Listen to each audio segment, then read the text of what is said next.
lain ang paukyab sa mga kandidato ning panahon sa pangampanya. Usa niini ang paghimo og campaign jingle gamit ang mga kantang adunay recall. Apan basihan ba kini natong mga botante sa pagpili kanila? Ani ang RTV Presents ni Chona Carion. Pagkat ang isa pahiyong doolon ka lang manuhon o ingon, hapit na ang eleksyon. Dili mawagtang matag eleksyon ang campaign jingle sa nagkalain-laing mga kandidato. Ning panahona, ang mga politiko mugamit og catchy jingle nga dili daling makalimtan sa mga botante. Awi atong kasalikan, paspas nga kalambuan, atuan ang natakamtaman, atuan ang mismong nakitaan.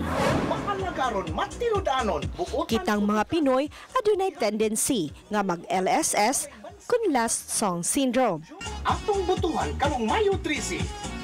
Ayaw kalimti. Pati na bangon, maalagaron.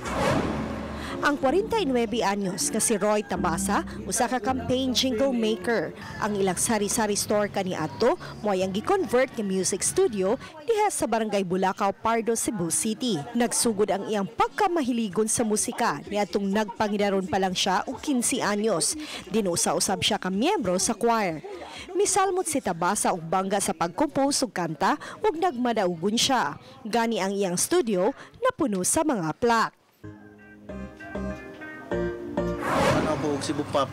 Pagtanan ako og Cebu Pop, ninduta na diha ako makakompose, makatagik, makasuot lang ko kanta. Ganahan kay ko. Niabot yung panahon nagasuot ko na dadyog ko 2004 katong entry na ko nga balot. Manto ni murag na di na jud ko di mo kontento ba kay nakasuod na ko ing jud ko nga mudaog lang ko mo na undang na jud ko. Naabot 2009 hindi ako. Hanindot man naghiusa ta sa pagpili og kandidato siguro. Niadto lang Agosto sa miaging tuig, nagsugod na siya paghimo og campaign jingle sa mga kandidato. Gani moabot na og kapin 50 ka campaign jingles ang iyang nahimo. Nindot siya og lyrics niya, mo rhyme gid siya. Jingle mo rhyme lang nindot siya paminahon. Dabi na og upbeat siya. Pagkasinsiro o seryoso nga mo servisyo, kung pagkamatidon anon mao'y hiyas nga iyang ikapasikan mo.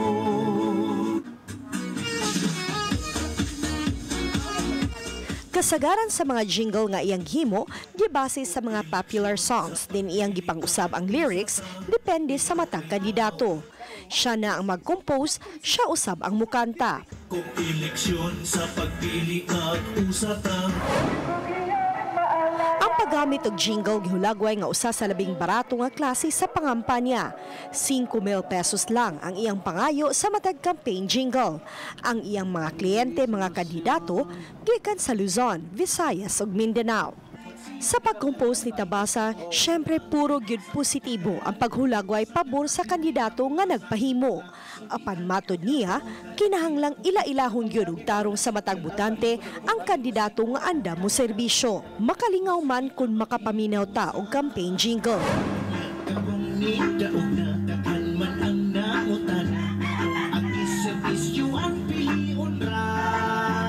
Kagipaagi niini sa mga kandidato ang ilang atik ug gitik aron mahinumduman sa mga botante.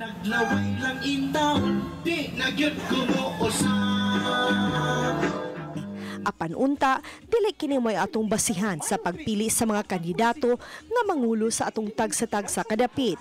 Gikinahanglan ang adunay katakos, sincero ug kaandam nga moserbisyo sa tanan.